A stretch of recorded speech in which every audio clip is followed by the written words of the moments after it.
অন্ত হাফেজ হযরত মাওলানা মোহাম্মদ জাহাঙ্গীর আলম পূর্ব বগুড়া, উনি আপনাদের সামনে মূল্যবান বক্তব্য রাখবেন। আপনারা ধৈর্য ধারণ করে ওনার বয়ান শুনবেন এবং রাস্তার ভিতরে যে সমস্ত ভাইরা দাঁড়িয়ে আছেন আপনারা মঞ্চে এসে বেশি বাগান রেখা এই বাগানের মধ্যে যে উপস্থিত হন। আর দোকানে তারা অযথা মানে বসে আছেন, হয়তো চা খাচ্ছেন, চা খাওয়ার পরে আবার বসে আছেন, বসে না থেকে চাটা খেয়ে অতি দ্রুত এখানে হাজির হয়ে যান। এখন ভাই আমি হুজুরকে তার মূল্যবান বক্তব্য রাখার জন্য অনুরোধ করছি। আসসালামু আলাইকুম।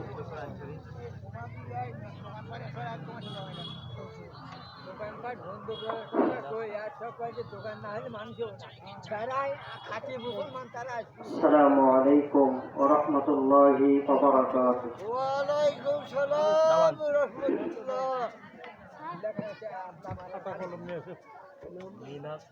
إن الحمد لله نحمده ونستعينه ونستغفره ونؤمن به ونتوكل عليه ونعوذ بالله من شرور أنفسنا ومن سيئات أعمالنا من يهده الله فلا مضل له ومن يضلله فلا هادي له ونشهد أن لا إله إلا الله وحده لا شريك له وأشهد أن سيدنا ونبينا وسندنا وحبيبنا ومولانا محمدا عبده ورسوله الذي أرسله بالحق بشيرا ونذيرا وداعيا إلى الله بإذنه وسراجا منيرا. أما بعد فقد قال الله تبارك على في كلامه المجيد والفرقانه الحميد. أعوذ بالله من الشيطان الرجيم. بسم الله الرحمن الرحيم. إن الله وملائكته يصلون على النبي يا أيها الذين آمنوا صلوا عليه وسلموا تسليما. সকলেই দরুদ ইব্রাহিম আপনারা সকলেই পড়েন, যেটা উত্তম দরুদ বলা হয়। আল্লাহুম্মা সাল্লি আলা মুহাম্মাদ ওয়া আলা আলি মুহাম্মাদ কামা সাল্লাইতা আলা ইব্রাহিম ওয়া আলা আলি ইব্রাহিম ইন্নাকা হামিদুম মাজিদ. আল্লাহুম্মা বারিক আলা মুহাম্মাদ ওয়া আলা আলি মুহাম্মাদ كما باركت على إبراهيم وعلى آل إبراهيم إنك حميد مجيد. ঐতিহাসিক ঐতিহ্যবাহী শোলমারী দারুল উলুম কওমি হাফিজিয়া মাদ্রাসার উন্নতি কল্পের আজকের এই দ্বিতীয় অধিবেশন, এই সমাপনী দিবসের সম্মানিত আমার সুযোগ্য সভাপতি সাহেব, হযরত ওলামা ইকরাম, আজকে এই মাহফিলের সম্মানিত প্রধান বক্তা এবং আমার পূর্বে তৃতীয় বক্তা যিনি বক্তব্য রেখেছেন তিনি আমার অত্যন্ত হিতাকাঙ্ক্ষী, আপনাদের এই মাদ্রাসার খেদমতে মঞ্চে উপবিষ্ট রয়েছেন সম্মানিত আমার শ্রদ্ধাভাজন প্রধান অতিথি সহ বিশেষ অতিথিবৃন্দ, আমন্ত্রিত অতিথি, অত্র মাদ্রাসার সম্মানিত আমার শিক্ষক মন্ডল, আমার আদরের স্নেহের প্রতিকাছা ছাত্র বাবাজিরা, মঞ্চের সামনে উপবিষ্ট রয়েছেন আমার সম্মানিত মুরব্বিয়া, সম্মানিত যুবক ভাই, পর্দার আড়ালে অন্তর্গত আছেন সম্মানিত আমার মা ও ভগ্নীগণ। সর্বপ্রথমেই সেই আল্লাহ সুবহানাহু ওয়া তাআলার দরবারে লাখো কোটি প্রশংসা শুকরিয়া জ্ঞাপন করেছে যে আল্লাহ রাব্বুল আলামিন সকাল থেকে নিয়ে জোহরের আগ পর্যন্ত আমাকে অসুস্থতা রেখেছিলেন।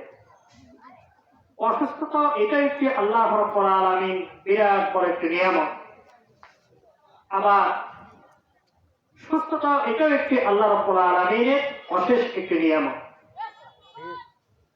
কারণ আমি যখন মাদ্রাসায় পড়াশোনা করেছিলাম, তো মাদ্রাসায় পড়াশোনা যারাই করে তাদেরই রোগ বালা মুসিবত এগুলি মানে বেশিরভাগ আল্লাহ পাক দিয়ে থাকে। অনেক সময় টিটকারিমূলক কথাও বলতে, এই তোমরা হুজুর মানুষ, তোমাদের এত রোগ ভালো হবে কেন? তোমরা হুজুর মানুষ অনেক দোয়া কালাম জানো, কিন্তু তোমাদেরকে এত রোগ বালা মুসিবত এগুলি তো হওয়া উচিত না। কিন্তু আল্লাহ পাকের অশেষ মেহেরবানিতে আপনাদের দোয়ায় কোরআন হাদিসের যতটুকু জানার পড়ার তৌফিক দিয়েছে, এতটুকুই জানতে পেরেছি যে সুস্থতা এটাও একটি আল্লাহ পাকের অশেষ নিয়ামত, আর অসুস্থতা এটাও একটি আল্লাহ রাব্বুল আলামিনের অশেষ নিয়ামত। কেননা আল্লাহ রাব্বুল আলামিন যাকে অসুস্থতা করেন, এই অসুস্থতার কারণে ছোট ছোট সগীরা গুনাহ সমূহকে আল্লাহ পাক মাফ করে দেন। চিৎকার দিয়ে বলেন সুবহানাল্লাহ। তো আমি মনে করেছিলাম আমাকে দাওয়াত দিয়েছেন, প্রচন্ড মাথার ব্যথা, আজকে হয়তো মাহফিলে আমি উপস্থিত হতে পারবো কিনা সন্দেহ। এরপরেও আল্লাহ রাব্বুল আলামিন আমাকে সুস্থতা দান করলেন। এরপরে সুস্থতা দান করার পরে যত সময় আপনাদের এখানে আমাকে পৌঁছানোর তৌফিক দিয়েছে, এরপরে আপনাদের মঞ্চে এসে এখানে বসে কিছু কথা আলোচনা শোনা এবং রাখার মতো আল্লাহ পাক তৌফিক ইনায়েত করেছেন। এই জন্য করে সেই মহান মুনিবের দরবারে আমরা সকলেই প্রশংসা শুকরিয়া জ্ঞাপন করি, সকলে বলি আলহামদুলিল্লাহ। দরুদ ও সালাম বর্ষিত হোক নবী মুহাম্মদ রাসূলুল্লাহ সাল্লাল্লাহু আলাইহি ওয়াসাল্লাম, যারা অক্লান্ত পরিশ্রমের মাধ্যম দিয়ে আমরা পরিপূর্ণ জীবন বিধান উপহার পেয়েছি, তার উপর আবার সংক্ষিপ্ত আকারে দরুদ ও সালাম বর্ষিত হোক। আমরা সকলে বলি সাল্লাল্লাহু আলাইহি ওয়াসাল্লাম। উপস্থিত আমার সম্মানিত তাওহীদি জনতাবৃন্দ, আলোচনা আমি আর আপনাদের সামনে কি আলোচনা করব, কারণ আমার মতো মূর্খতা বিদ্যাহীন পৃথিবীর জগতে কেউ আছে বলে তা জানা যায়। এরপরে যেহেতু এই সিয়ারের সম্মানিত আল্লাহ পাক আমাকে দিয়েছেন, আপনারাও আমাকে দিয়েছেন, আমি কখনোই ভাবতে পারি নাই যে আপনাদের এখানে আবার আমাকে আসতে হবে, এটা আমি কখনোই ভাবিনি। কারণ আমার এলাকার হাফিজ সাহেব এখানে ছিলেন, ওনার মাধ্যমে একবার এসেছিলেন। তারপরে যে আপনারা আমাকে যে স্মরণ করেছেন, এই জন্য আমি সকলের জন্য দোয়া করি আল্লাহ পাক যেন আপনাদের সকলকেই ইসলামের খাদেম হিসেবে কবুল ও মঞ্জুর করেন। সবাই বলি আল্লাহুম্মা আমিন। আজকে দেখেন আপনারা যারা বসে আছেন, অনেকেই আপনাদের আল্লাহ পাক দুটি নয়ন দিয়েছে। আল্লাহর নবী বলেন, হাদিসটি হযরত আবু হুরায়রা রাদিয়াল্লাহু তাআলা আনহু থেকে বর্ণনা করেন। তিনি বলেন, পৃথিবীতে এমন দুটি বস্তু যার দুনিয়া থেকে উঠায় নেওয়া হয়েছে, আর সেই ব্যক্তি যদি মুমিন হয়, সেই ব্যক্তি যদি ধৈর্য ধারণ করে, সবর ইখতিয়ার করে, আস্ত করে দিয়া। আল্লাহর নবী আরো বলেন, সবর অর্থ হচ্ছে ধৈর্যশীলতা। যে ব্যক্তি আল্লাহ রাব্বুল আলামিনের উপর সবর ইখতিয়ার করবে, আল্লাহর নবী বলেছেন ওই ব্যক্তির জন্য উজ্জ্বলময় জ্যোতি হয়ে গেল, সে অন্ধকার থেকে আলোর দিকে ফিরে আসলো। আল্লাহ নবী এই হাদিসের মধ্যে বলেছেন, ওই ব্যক্তি যদি মুমিন হয়, মুমিন হওয়া শর্ত এক নাম্বার। দ্বিতীয়ত, যদি সে সবর ইখতিয়ার করেন, ধৈর্য ধারণ করেন, আল্লাহর নবী বলেছেন ওই ব্যক্তির জন্য আল্লাহ রাব্বুল আলামিন কিয়ামতের ময়দানে তার জন্য দুটি জান্নাত ওয়াজিব করে রেখেছেন। চিৎকার দিয়ে বলেন সুবহানাল্লাহ। শর্ত হলো কি? মুমিন হতে হবে, এটি হচ্ছে এক নম্বর শর্ত। এরপরে আপনাকে ধৈর্য ধারণ করতে হবে, সবর ইখতিয়ার করতে হবে। তো এখানে আপনারা যারা বসে আছেন, সকলকে আল্লাহ পাক দুটি নয়ন দিয়েছে দেখার জন্য। এই জন্য আল্লাহ রাব্বুল আলামিনের দরবারে বেশি বেশি আপনাদেরকে সিজদা করার দরকার কি দরকার নয়? বেশি বেশি সিজদা করার দরকার।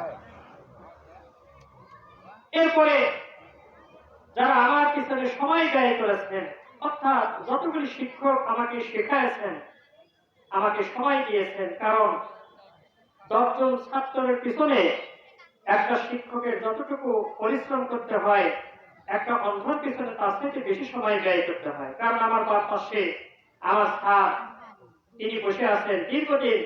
আল্লাহ পাক তিনাকে হাই স্কুলের খেদমত করার তৌফিক দিয়েছে। এই ভালো জানেন যে আসলে ছাত্র ও ছাত্রীদেরকে পড়ান যে কত বড় মানে একটি বিরক্ত। তার থেকে একজন ছাত্র অন্ধের পিছনে সময় ব্যয় করা এর থেকে মানে বেশি কঠিন। কিন্তু আমার শিক্ষকেরা আমার পিছনে সময় ব্যয় করেছেন, আমার ক্লাস ফ্রেন্ড যারা ছাত্র তারাও সময় ব্যয় করেছেন। তাদের জন্য আমার দোয়া থাকবে, আল্লাহ পাক তাদের জন্য আল্লাহ যেন তাদের ইসলামের এই শিক্ষা খাদেম হিসেবে যেন কবুল মঞ্জুর করেন। সবাই আল্লাহুম্মা আমিন। যতগুলি শিক্ষক আমার অতিবাহিত হয়েছে, একজন শিক্ষক তিনি ইন্তেকাল করছে, তার জন্য দোয়া করি আল্লাহ যেন তার কবরটা জান্নাত দিয়ে যেন ভরপূর্ণ করে দেয়। সকলে বলেন আল্লাহুম্মা আমিন। এবং এই সিয়ারের যোগ্যতা আমার এলাকার মানুষ সর্বপ্রথম আমাকে এই পথ দিক নির্দেশনা দেখিয়ে দিয়েছেন। তাদের জন্য দোয়া থাকবে যেন আল্লাহ তাআলা তাদেরকে যেন ইসলামের পরিপূর্ণ খাদেম হিসেবে কবুল মঞ্জুর করে। সবাই বলি আল্লাহুম্মা আমিন।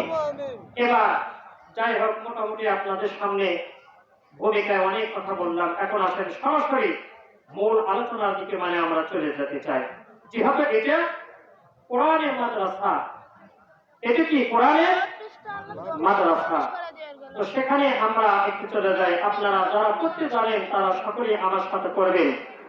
আউযু বিল্লাহি মিনাশ শাইতানির রাজীম। বিসমিল্লাহির রাহমানির রাহিম। ইকরা বিসমি রাব্বিকাল্লাযী খালাক খালাকাল ইনসানা মিন আলাক। ইকরা ওয়া রাব্বুকাল আকরাম আল্লাযী আল্লামা বিল কলম আল্লামাল ইনসানা মা লাম ইয়ালাম। সাদাকাল্লাহুল মাওলানাল আযীম ওয়া সাদাকা নবিয়্যুর রাসূলুল কারীম ونحن على ذلك من الشاهدين। সূরাতুল আলাক আপনাদের সামনে এর 5টি আয়াত তেলাওয়াত করলাম। আল্লাহ পাক যদি আমাকে তৌফিক দেন তাহলে এই 5টি আয়াতকে এতগুলো হয়তো তেলাওয়াতকৃত আয়াতগুলোকে অর্থ করে আপনাদেরকে বোঝানো সম্ভব নয়, কারণ যেহেতু আমার পরে একজন মেহমান রয়েছেন, প্রধান মেহমান। আমি শুধু তিনি আসার পূর্ব পর্যন্ত সামান্য একটু একটু করে মানে ক্লাস দিয়ে যাচ্ছে, যেহেতু এটা কোরআন শিক্ষার মাদ্রাসা। তো সম্মানিত উপস্থিতি, এর আলোচনা যাওয়ার একটি সূচনার কিছু ঘটনা আপনাদেরকে না বললেই না। গতকালকে আমাকে এই বইটি করে শোনানো হয়েছে। আমরা সকলেই জানি, সকলেই বলি যে শিক্ষা জাতির জন্য একটি মেরুদণ্ড। এই কথা বলি কি বলি না?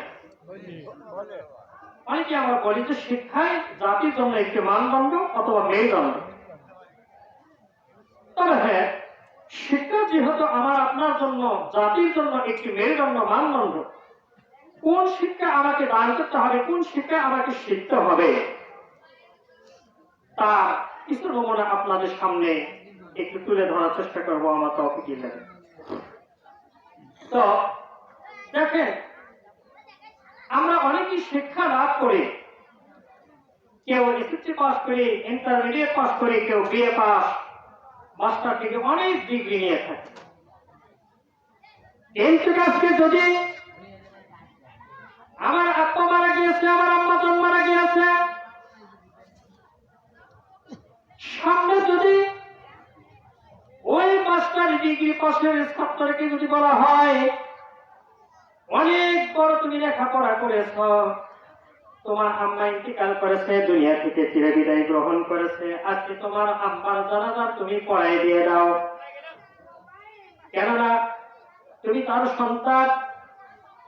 তোমার মায়ের জন্য এই জানাজার ময়দানে যত দোয়া তুমি করবা, আর আমরা হলাম ভাড়াটিয়া আলেম, আমরা যদি আল্লাহ রাব্বুল আলামিনের কাছে যদি আমরা দোয়া করি, তাহলে আমাদের দোয়া আল্লাহ রাব্বুল আলামিনের দরবারে 50% কবুল হতেও পারে, নাও পারে। কিন্তু তুমি যেহেতু তোমার আম্মার সন্তান, তুমি সন্তান হয়ে আল্লাহ রাব্বুল আলামিনের দরবারে যা দোয়া খাই তুমি করবা, আল্লাহ রাব্বুল আলামিন তোমার এই দোয়াটুকু কারেন্ট পিকআপের মতো 100% আল্লাহ রাব্বুল আলামিন কবুল মঞ্জুর করে নিয়ে নিবে। সম্ভব হবে কি? হয়, কখনই হয়। সম্মানিত উপস্থিতি, 4 জন ছেলে ইউনিভার্সিটি কলেজে পড়াশোনা করে। এটা আপনারা অনেকেই জানা, যারা ইউনিভার্সিটি কলেজে বিশ্ববিদ্যালয়ে পড়াশোনা করেন, তারা অনেকেই কেউ রাজনীতিবিদ নিয়ে ব্যস্ততা থাকেন, কেউ আপনার রিয়ালিটি ফাংশন নিয়ে ব্যস্ততা থাকেন, প্রতিদিন তর্ক বিতর্ক হয়। ওই সময় এক আড্ডাখানা ছিল, ওই আড্ডাখানার ভিতরে 4 জন ব্যক্তি, একজনের নাম হলো শাকিল, আর দ্বিতীয় জনের নাম হলো সিরাজ, তৃতীয় জনের নাম হলো হাবিব, চতুর্থ জনের নাম হলো নবাব। এই 4 জন ব্যক্তি দুটি বিষয় নিয়ে তর্ক বিতর্ক করেছে। একজন নায়ক শাহরুখ খানকে নিয়ে তর্ক বিতর্ক করেছেন, দ্বিতীয় জন সালমান খানকে নিয়ে তর্ক বিতর্ক করেছেন। এই 4 জন ব্যক্তির মধ্যে দুটি অংশ বিভক্ত হয়ে গেল। কেউ বলতেছে শাহরুখ খানের ধারে কাছে আসতে পারবে না, আবার ওই গ্রুপ বলতেছে শাহরুখ খান তো দূরের কথা, সালমান খান মতো কেউ হতে পারে না। 5 নম্বরে একজন ব্যক্তি মাদ্রাসার ছাত্র, তিনি ওই আড্ডাখানায় প্রবেশ করলেন। প্রবেশ করার পরে বলতেছেন আসসালামু আলাইকুম ওয়া রাহমাতুল্লাহি ওয়া বারাকাতুহু। এই সালাম বিনিময় করতেছেন। তারা জবাবে বললেন ওয়া আলাইকুম আসসালাম ওয়া রাহমাতুল্লাহি ওয়া বারাকাতুহু। জবাব প্রদান হয়ে গেল। এবার ওই মাদ্রাসার ছাত্র তাদেরকে বলতেছে, ভাইজান তোদেরকে আমি আর কি বলি, এই যে তোরা যে দুইজন নায়কের বিষয় না যে মতামতগুলি তোরা ভাবতেছিস, এগুলি সম্পূর্ণ তোদের উল্টা ধারণা, সম্পূর্ণ তোদের ভুল ধারণা। কারণ কবরে যখন আমি যাব, যখন আমাকে প্রশ্ন করা হবে, তখন কিন্তু এই কথা আমার আল্লাহ প্রশ্ন করবেন না, তোমার নায়ক শাহরুখ খান কেমন ছিল, তোমার নায়ক সালমান খান কেমন ছিল, এই ব্যাপারে কোনো প্রশ্ন করা হবে না। শুধু একমাত্র প্রশ্ন করা হবে, কি প্রশ্ন? একমাত্র প্রশ্ন করা হবে তোমার দিন কে ছিল, তোমার নবী কে ছিল, নবী সম্পর্কে প্রশ্ন করা হবে। এরপরে আমার রব কে ছিল, আমার প্রতিপালক কে ছিল, আল্লাহ সম্পর্কে প্রশ্ন করা হবে। এগুলি কোনো কিছু ব্যাপারে প্রশ্ন করা হবে না। অতএব তারা চারজন ব্যক্তি এই দুই নায়ককে নিয়ে যে তর্ক বিতর্ক জড়ে পড়েছিস, এটা সম্পূর্ণ ভুল ধারণা। কেননা আমার আখেরাতের জীবনটাকে আমার চিন্তা ভাবনা করতে হবে, দুনিয়াকে আমাকে যাত্রী মেরে দিতে হবে। এই কথা যখন বললেন, চারজনের মধ্যে এক যুবক বললেন, আরে তুই যে কথা বলছিস, আমি যদি দিন ধর্মকে যদি মানি, তাহলে দিন ধর্মকে আমাকে খেতে দিব কিনা? চারজনের মধ্যে একজন ব্যক্তি বলতেছে, আরে বন্ধু তুই যে কথা বলছিস, তোর হিসেবে তো মানে কোনো পেশাকে করা যাবে না। তুই যে দিন ধর্মের কথা বলতেছিস, দিন ধর্মকে আমাকে খেতে দিব না, কারণ আমি ইনকাম করলে 3 বেলা পেটে ভাত দিতে পারবো, না করলে পেটে ভাত আমার যাবে না। কিসের দিন ধর্ম? আজকে কিন্তু আমাদের মধ্যে এই ক্রাইসিসটা আছে কিনা? আরে মাদ্রাসায় করে কি হবে, মাদ্রাসায় করে ওই খালি শুধু পাঞ্জাবি টুপিটাই পড়া শিখবে, তাছাড়া মসজিদই করতে হবে। আর মাদ্রাসায় করে কোনো দাম আছে নাকি? কোনো মূল্যায়ন নেই। তোমার ছেলেকে, তোমার মেয়েকে ইঞ্জিনিয়ার পড়াও, মাস্টার ডিগ্রি পড়াও, বহু টাকা ইনকাম করতে পারবে। মাদ্রাসায় করে কি? মাদ্রাসায় করে খালি কোন রকম পাঞ্জাবি টুপিটাই করতে পারবে, পেটে ভাত দেওয়া খুব কঠিন আমরা দেখি। কিন্তু অথচ বিশেষ করে আমার সাথে এখান থেকে যতগুলি কওমি মাদ্রাসা আছে, প্রত্যেকটা হুজুরদের খোঁজ নিয়ে দেখছি, তাদের অনেক হুজুরদের বাড়ি সিরাজগঞ্জের লোক। জিজ্ঞাসা করছে, আপনাদের ওখানে কি মাস্টার ডিগ্রি নাই? ওই বহু এমএ পাস করে বসে আছে, চাকরি নাই, টাকা নাই, চাকরিও নাই। আর যারা কোন রকম একরকম ভাবে কোরআনটা কোনোভাবে পড়া শিখছে, ওই ব্যক্তি বসে নেই, যে কোনো না যে কোনো একটা কাজে নিয়ে নিতেছে, হয় মসজিদে, না হয় মক্তব ধরে আছে, না হয় যে কোনো একটা মাদ্রাসা বিভাগ আছে। সুবহানাল্লাহ বলে। তাহলে অথচ বড় দুঃখের বিষয় যে আমাদের বগুড়া ডিস্ট্রিক্টে খোঁজ খবর নিলে দেখা যাবে যে 1000 হাফেজ আছে কিনা তাতেও সন্দেহ আছে। কিন্তু বেশিরভাগ আলেম ওলামা, বেশিরভাগ তাফসীর কারক, বেশিরভাগ হাফেজ দিয়ে ঘর ছাপানো যাবে। যদি আপনারা খোঁজ নিয়ে দেখেন, তাহলে সিরাজগঞ্জের ভিতরে হাফেজ আলেম ওলামার সংখ্যা এত বেশি, মাদ্রাসার সংখ্যা অনেক অনেক বেশি। আমার বন্ধুগণ, আমার বাবাজিরা, এরপরে ওই মাদ্রাসার ছাত্র নসিহত করতেছেন, বন্ধু দেখ, তোরা এই শাহরুখ খানের কথা ভুলে যা, সালমান খানের কথা তোরা ভুলে যা। আল্লাহ রাব্বুল আলামিন বলেছেন, কুল ইন কুনতুম তুহিব্বুনাল্লাহা ফাত্তাবিউনি ইউহিব্বুকুমুল্লাহ ওয়া ইয়াগফির লাকুম যুনুবাকুম ওয়াল্লাহু গফুরুর রহিম। সুবহানাল্লাহ বলে। আল্লাহ রাব্বুল আলামিন বলেন, হে রাসূল আপনি বলে দিন, তারা যদি আমাকে ভালোবাসতে চায়, তাহলে তারা যেন আপনার আনুগত্য করে, আপনার ইত্তেবা করেন।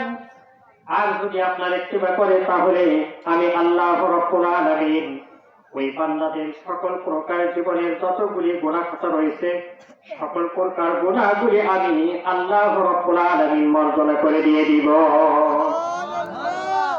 এরপরে আরো নসিহত করতেছে, তোমরা কি করো, এ বন্ধুগণ, আল্লাহ এবং আখিরাতের প্রতি বিশ্বাস স্থাপন কর, যেখানে আমাকে চিরস্থায়ী ভাবে জীবন যাপন করতে হবে, চিরস্থায়ী ভাবে যেখানে আমাকে বসবাস করতে হবে, সে আখিরাতের কথা একটু করার চিন্তা ভাবনা করে দেখ। এরপরে তিনি সূরা জিন থেকে বলে দিচ্ছেন, وَمَن يَعْصِ اللَّهَ وَرَسُولَهُ فَإِنَّهُ لَهُ نَارُ جَهَنَّمَ خَالِدِينَ فِيهَا أَبَدًا। যারা নাকি আল্লাহ এবং তার রাসূলকে অমান্য করবে তাদের জন্য অনন্তকাল জাহান্নাম ব্যবস্থা করে দেওয়া হয়েছে। চিরস্থায়ী ভাবে তারা জাহান্নামের অগ্নিকুণ্ডের মধ্যে তারা থাকবে। আর যারা আল্লাহ এবং তার রাসূলকে অমান্য করবে না তাদের জন্য আবাদান আবাদান জান্নাতের ভিতরে তাদের জন্য শান্তিপূর্ণময় ব্যবস্থা রয়েছে। চিৎকার দিয়ে বলেন সুবহানাল্লাহ। এই কথা যখন পঞ্চম নম্বর ব্যক্তি ওই মাদ্রাসার ছেলে, আপনার নাম হলো আহম্মদ। এই আহম্মদ যখন এই দাওয়াত করে এই চারটি পদ্ধতি যখন ছিল তারা সকলেই নীরব হয়ে গেল, চুপচাপ হয়ে গেল। চারজন ব্যক্তি চারটি রুমের ভিতরে তারা এখান থেকে উঠে চলে গেল। এতে বোঝা যায় আল্লাহ রাব্বুল আলামিনের শিক্ষা, যিনি আমাকে আপনাকে কথা বলার শিক্ষা দিয়েছেন, সেই কোরআন আমাদের যে রোল মডেল নবীজির আদর্শ, এই আদর্শকে যদি আপনারা শিক্ষা দিতে চান তাহলে আপনার ছেলেকে আপনার মেয়ে হোক, সর্বপ্রথম কোরআনের জ্ঞান আগে আপনাকে শিক্ষা দিতে হবে। সর্বপ্রথম এই রোল মডেল নবীজির আদর্শ যেটা, সেটাই আপনাকে কি করতে হবে? শিক্ষা দিতে হবে, মেয়ে হোক অথবা ছেলে হোক। সম্মানিত অবস্থা, এই জন্য আল্লাহ রাব্বুল আলামিন 21 নম্বর পারার প্রথমেই বলেছেন, উতলু মা উহিয়া ইলাইকা মিনাল কিতাবি ইন্নাস সালাতা তানহা আনিল ফাহশাই ওয়াল মুনকার ওয়াল্লাহু ইয়ালামু মা তাসমাউন। তুমি তেলাওয়াত করো, পাঠ করো তোমার রবের পক্ষ থেকে যা নাযিল করা হয়েছে তা কি করো? তুমি তেলাওয়াত করো, পাঠ। আল্লাহ রাব্বুল আলামিন আরো বলেন, আর রহমান আল্লামাল কুরআন খালাকাল ইনসানা আল্লামাহুল বায়ান। তিনি দয়ালু, তিনি আমাকে কোরআন শিখাইছেন।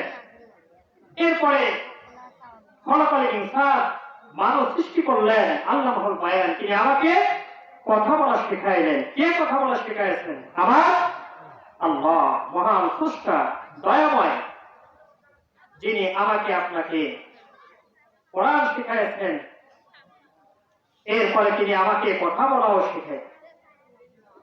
আমার বন্ধুগণ, এরপরে আমার আল্লাহ রাব্বুল আলামিন বলেন, ইকরা বিসমি রাব্বিকাল্লাযী খালাক খালাকাল ইনসানা মিন আলাক ইকরা ওয়া রাব্বুকাল আকরাম আল্লাযী আল্লামা বিল কলম আল্লামাল ইনসানা মা লাম ইয়ালাম।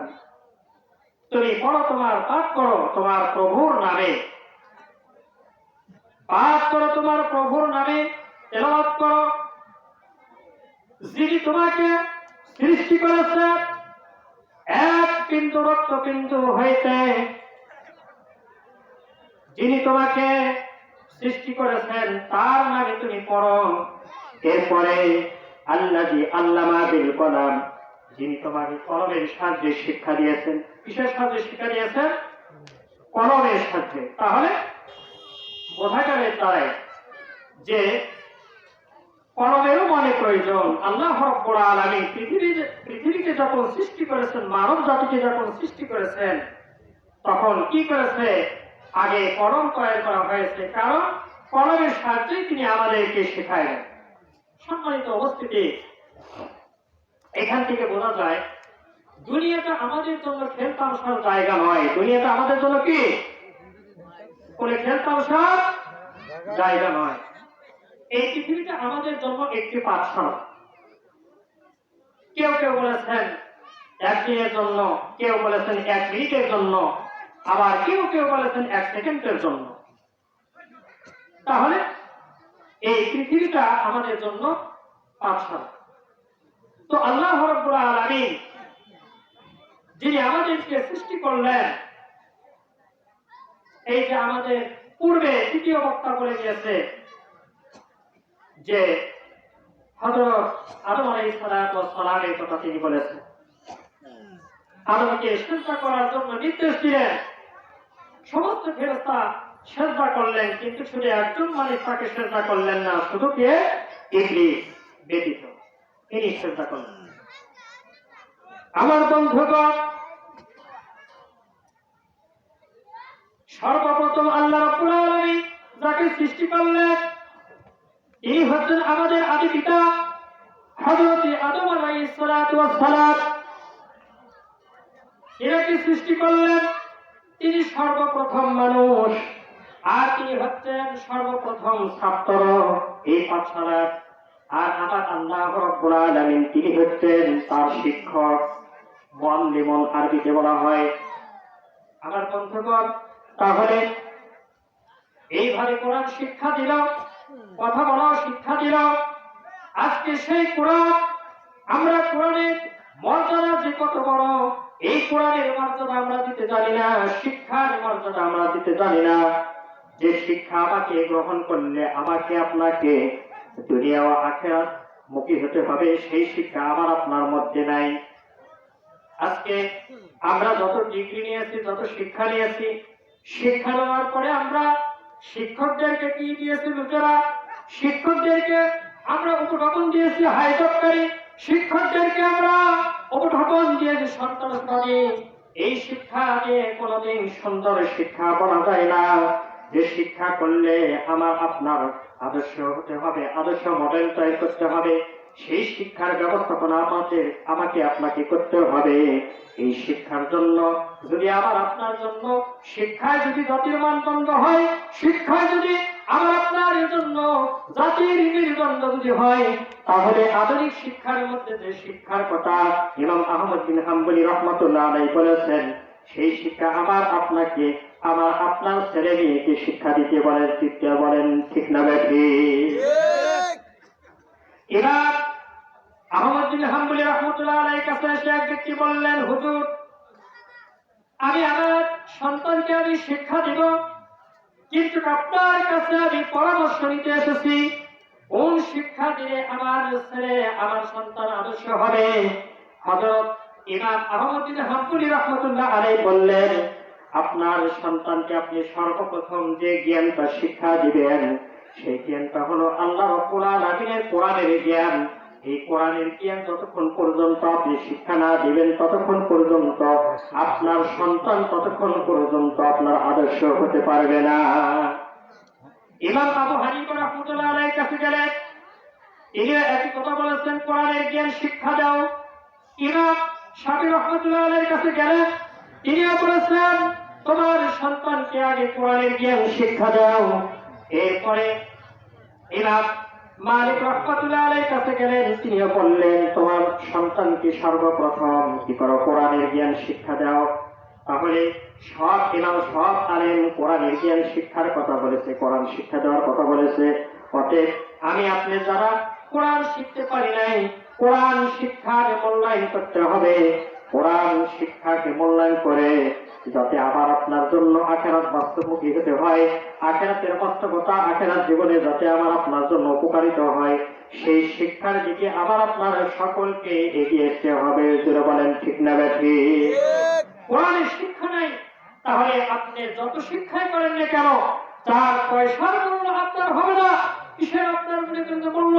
আপনি ইঞ্জিনিয়ার পাস করতে পারেন, উকালতি পাস করতে পারেন, জজ রেজিস্ট্রার হতে পারেন, যত প্রকার সব শিক্ষা আপনি মনে করেন শেষ করলেন, কিন্তু কোরআনের শিক্ষা আপনার মধ্যে নেই। তাহলে যে শিক্ষা আপনাকে পাটনুর নিচে ফুলপেন পরানোর শিক্ষা দিল, যে শিক্ষা আপনাকে পাটনুর নিচে লঙ্গি পরানোর শিখাইল, এই শিক্ষা সুন্দর শিক্ষা নয়। এই শিক্ষা দিয়ে কোনো উপকার আসতে পারে না। সম্মানিত উপস্থিতি,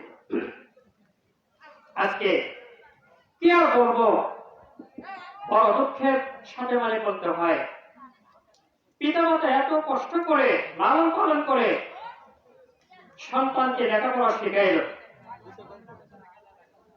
বৃদ্ধ মা, যে মা 10 মাস 10 দিন গর্ভে রেখে সন্তানকে প্রসব বেদনা করালো, এরপরে কত সুন্দর ভাবে যত্নের সাথে মানুষমান করলেন, দুধ খাওয়াইলেন।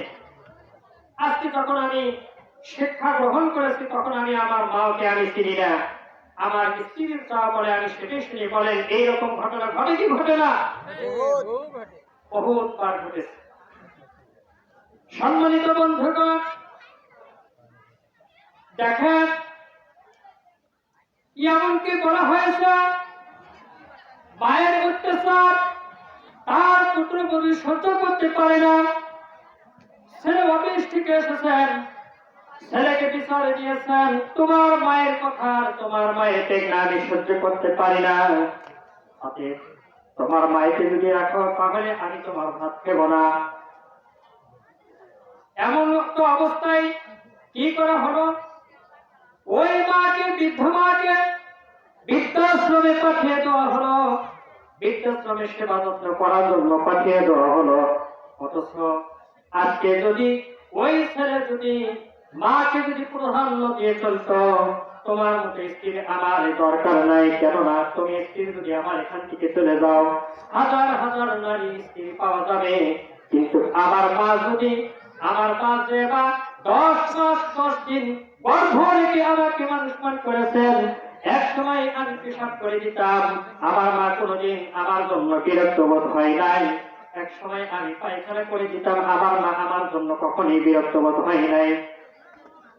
এমনকি আমার মা আমাকে নিজের বুকের ভিতরে চাপায় রেখেছেন, মন্দ জায়গায় তিনি শয়ন করেছেন। আর আজকে তোমার জন্য আমার মাকে আমি কখনই বরদাস্ত করবো না, অতএব তুমি চলে যাও, তোমার মতো আমার স্ত্রীর দরকার নাই। কিন্তু আজকে মায়ের কথা প্রাধান্য না পেয়ে স্ত্রীর কথাকে প্রাধান্য দিয়ে ওই বৃদ্ধ মাকে বৃদ্ধাশ্রমে ফেলে রেখে গেল। এখন ওই বৃদ্ধ মা আঘাত দিয়ে বলে, হায় রে সর্বনাশ, আমি কি করলাম?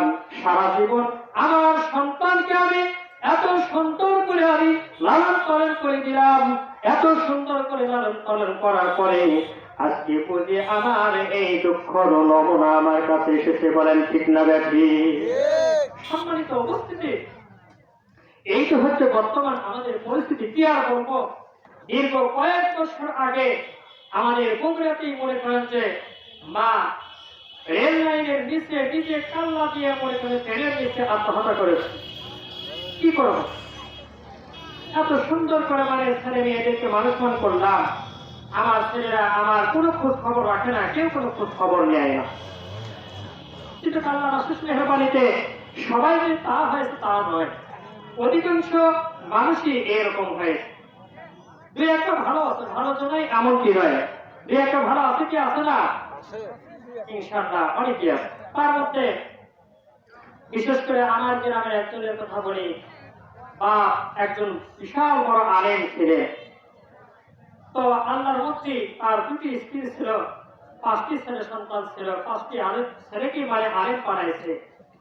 আজ পর্যন্ত মার কোন রকমের খাওয়া পড়ার কোনো অভাব নেই, কখন কোনটা প্রয়োজন সব দিচ্ছে। জিজ্ঞেস করে, মা আপনার কোনো কিছু লাগবে নাকি? অরণকরণের কোনো কিছু লাগবে? খাওয়া দাওয়ার কোনো কিছু লাগবে নাকি? বলছে, না বাবা, যা দিয়েছে এটি মানে আমার যথেষ্ট, আলহামদুলিল্লাহ।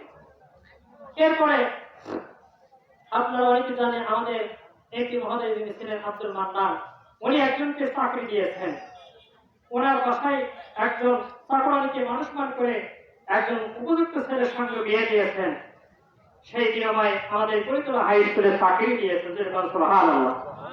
সেই স্ত্রী তার মাকে দেখতে পারেনি, কিন্তু ওনার একই কথা, খবরদার, প্রয়োজনে তুমি তালাক হয়ে যাবে, তোমাকে আমি তালাক দেওয়ার জন্য প্রস্তুত, আমি আমার মাকে ছাড়তে পারবো না।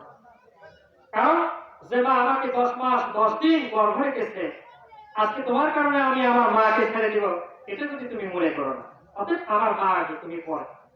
সুবহানাল্লাহ বলে। সম্মানিত উপস্থিতি, এর মূল কারণ হলো এটাই, আজকে কোরআনের শিক্ষায় শিক্ষা নিতে পারি নাই। আমার মেয়ে হোক বা ছেলে হোক, আমার সর্বপ্রথম যে কাজ, সেই কাজটা হলো কোরআনের শিক্ষা আমাকে দিতে হবে। যদি কোরআনের জ্ঞান কোরআনের শিক্ষা যদি আপনার ছেলের ভিতরে থাকে, ওই ছেলে কখনই মানে সন্ত্রাসী হতে পারে না, ওই ছেলে কখনই বদমাশ হতে পারে না, কোনো কিছুই হতে পারে না। আমার সম্মানিত বন্ধুগণ, এবার আসেন কোরআনের মর্যাদা কতটুকু। আল্লাহর নবী বলেছেন, কোন ব্যক্তি যদি কোরআনের একটি আয়াত যদি তেলাওয়াত করেন, আল্লাহর হাবিব বলেছেন একটি আয়াতের বিনিময়ে একটি উট হইতে উত্তম। যদি কোন ব্যক্তি দুটি কোরআনের আয়াত যদি তেলাওয়াত করে, আল্লাহর নবী বলেছেন দুটি আয়াত হয় দুটি উট হইতে উত্তম। কোন ব্যক্তি যদি তিনটি কোরআনের আয়াত যদি তেলাওয়াত করে, তাহলে তিনটি উট হইতে উত্তম। এই পরিমাণ নেকি দ্বারা আল্লাহ রাব্বুল আলামিন ভরপূর্ণ করে দিয়ে দেন। সম্মানিত উপস্থিতি, আমার বন্ধুগণ, হাদিস শরীফের মধ্যে আছে আল্লাহ রাব্বুল আলামিন এই কোরআন যিনি পড়তে জানে, কোরআন পড়নেওয়ালা ব্যক্তিকে বলা হবে, ও কোরআন পড়নেওয়ালা ব্যক্তি, তুমি কোরআনের আয়াত পড়ো আর একটি করে আয়াত তেলাওয়াত করো। ওই কোরআন পড়নেওয়ালা ব্যক্তি একটি করে আয়াত তেলাওয়াত করবে, আর একটি করে আয়াত তেলাওয়াত করার কারণে আল্লাহ রাব্বুল আলামিন একটি জান্নাতের তালা তাকে দিয়ে দেওয়া হবে। আজকে যেমন মনে করেন, বিশেষ করে নির্বাচনকে সামনে রেখে যতগুলি প্রার্থী আমরা দাঁড়াইছে, আমার পেছনে স্লোগান দেওয়ার অনেক লোক রয়েছে। কিয়ামতের ময়দানে একজন কোরআন পড়নেওয়ালা ব্যক্তি সে আগে আগে যাবে জান্নাতের তালায়, আর কোরআন পড়বে, আর তার পিছনে অনেকগুলি মানে তারা স্লোগান দিবে। এই স্লোগানের কারণে মনে করেন যে একটি করে আয়াত করবে আর একটি করে জান্নাতের বিশিষ্ট তারা তাকে দান করা হবে। চিৎকার দিয়ে বলেন সুবহানাল্লাহ। এমনকি সুতরাং তাই নয়, যারা এই কোরআনের হাফেজের মা হবে, বাবা হবে, ওই ব্যক্তিকে কোরআনের নূরের মুকুট তাজ পরায় দেওয়া হবে। কিয়ামতের ময়দানে আমার আল্লাহ রাব্বুল আলামিনকে জিজ্ঞাসা করবেন, ইয়া রাব্বুল আলামিন, দুনিয়াতে এই ব্যক্তিগুলো কারা? আমার আল্লাহ রাব্বুল আলামিন বলবে, এরা হলো ওই ব্যক্তি হাফেজদের বাবা, হাফেজদের মা, যারা কোরআন শিক্ষা দিয়েছে তার সন্তানকে। এই শিক্ষা দেওয়ার কারণে আমি আল্লাহ রাব্বুল আলামিন খুশি হয়ে, ওই ব্যক্তিদেরকে আমি এত বড় আমি ইজ্জত সম্মান আমি আজকে তোমাদের সামনে দান করে দিয়েছি। তাহলে দেখেন কোরআনের মর্যাদা আছে কি নাই? অবশ্যই আছে। এই জন্য আল্লাহ রাব্বুল আলামিন বলেছেন যে ইকরা, তুমি পড়ো, কার নামে? তোমার প্রভুর নামে তুমি পড়ো। অন্য কিছু কিন্তু এত পড়ার কথা বলা হয়নি, কিন্তু কোরআনের কথা বারবার মনে করেন যে পড়ার কথা বলা হয়েছে। কোরআন শব্দের অর্থ হচ্ছে পড়ো, বারবার তুমি কি করো? তেলাওয়াত করো, ওই প্রভুর নামে মানে তেলাওয়াত করো। আমরাও তো মানে পড়ি, আমরাও পড়াই, কারণ আমরা যখন কোন ছেলে হোক বা কোনো মেয়েকে যখন মানে স্কুলে দেই, প্রাথমিক বিদ্যালয়ে যখন ভর্তি করে দেই, আমাদের ছেলে মেয়েদেরকে আমরা বলি যে বাবা স্কুলে যাও, এখন তোমাদের স্যার আসবে, পড়ো। কিন্তু আল্লাহ রাব্বুল আলামিন এখানে কোরআনের ব্যাপারে যতটা তাগিদ দিয়েছে, কোরআন পড়ার ব্যাপারে যতটা মানে তাগিদ দিয়েছে, অন্যান্য বিদ্যার ব্যাপারে কিন্তু এতটাই।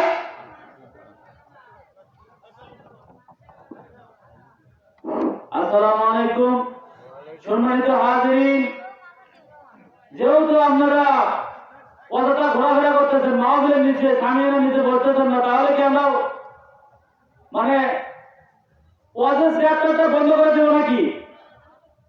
আমরা যদি এটা চান যে আমরা ওয়াজ বন্ধ করে দেবো, তাহলে বন্ধ করে দেই। কারণ যে সামিয়ানার নিচে আমরা এত টাকা খরচ করে প্যান্ডেল তৈরি করলাম, বক্তাদের মেহমানদের আমরা দাওয়াত করলাম, এরা যদি সাফল্য মণ্ডিত না হয় তাহলে আমাদের তো কোনো লাভ হবে না। অথবা আমরা এখনই ওয়াজ বন্ধ করে দিই, মেহমানদের আমরা ঘুরে পাঠাই। আমরা এরকম করতেছেন কেন? সবাই তো আমাদের গ্রামেরই লোকজন, তাই নাকি? বাইরের লোকজন। আমাদের যদি গ্রামের লোকজন যদি এখানে এসে বসে, তাহলে ফিল্ডের মধ্যে ঢাকা দেওয়ার মতো কোনো স্কোপ থাকবে না। অথচ আপনারা এরকম করতেছেন, আমার কষ্ট হচ্ছে, আমার দুঃখ লাগতেছে যে আমার সরকারি গ্রামের লোকজন এরকম। আমি আরো বিভিন্ন জায়গায় দেখছি, ওয়াজ শুনছি এবং দেখছি, অথচ প্যান্ডেলে মানুষজন ধরে নাই।